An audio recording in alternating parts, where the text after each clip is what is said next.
Hey brothers, good morning. JK, your brother in this struggle here, on my way back from the gym, as usual.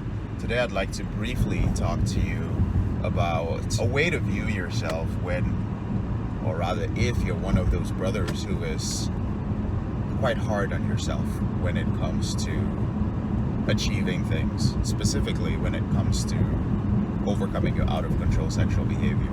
I remember back in the day when I was struggling with my behavior, I was very hard on myself, and I hated myself simply because I realized I was the type of guy who said something and was never able to follow through.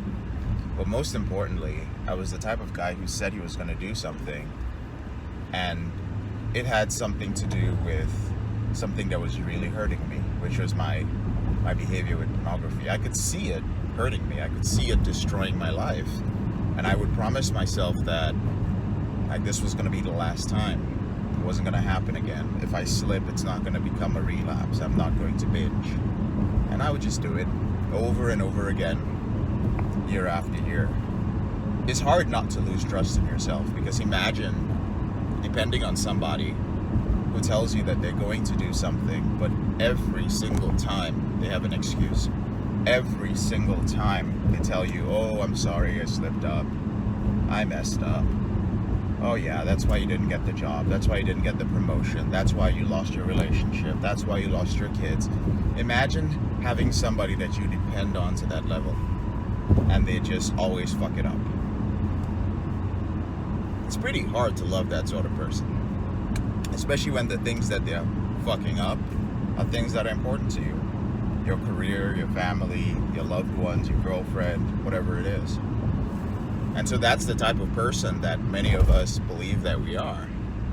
And when it comes to my out-of-control sexual behavior, I dealt with that, but I'll be honest with y'all, there's a little bit of it that was left, not the sexual behavior. What was left over was that being hard on myself and holding myself to very, very high standards. A part of it is still with me now. And it's been responsible for, well, actually it's been responsible for a good deal of my success, but at the same time, it's not the most healthy thing. And so I do my own self-care, I do my own inner work, and I was off doing some inner work with myself, for myself, over the past couple of weeks. And so I learned something, and I want to share it with you guys. And that is that we have to be more compassionate with ourselves. I learned this with my out-of-control sexual behavior to a certain extent, and it helped a lot. But I'm relearning how to take it to the next level in my life right now.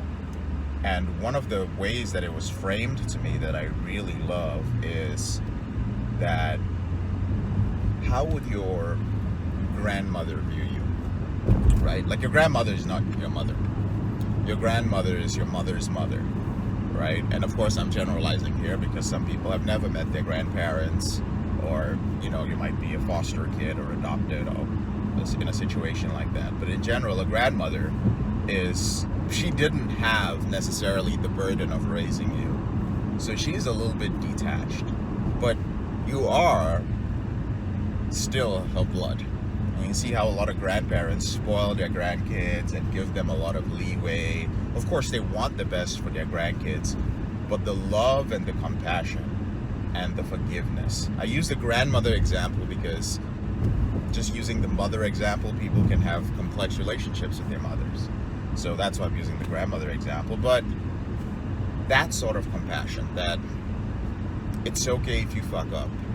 I've been around for a long time, grandmother, and I know that things will turn out right if you keep trying. Like, from your perspective, you're young, you're little, you don't see it, and you're just being really hard on yourself. And that is the way I'm trying to look at myself now. And I want to share it with you guys in case it helps you, which is being compassionate, but putting yourself in someone else's shoes. Because the shoes that you're wearing right now and that I'm wearing, well, we're a little bit too hard on ourselves. So let me know if that makes sense. During my morning routine, well, this is the end part of my morning routine for those who are curious, it ends with a workout. During the early part of my morning routine over the past couple of days, I've really been working on this.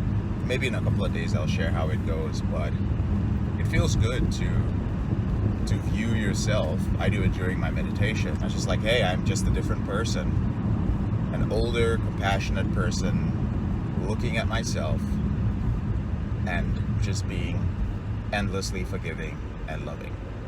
Like I would never give up on myself. I would be patient with me.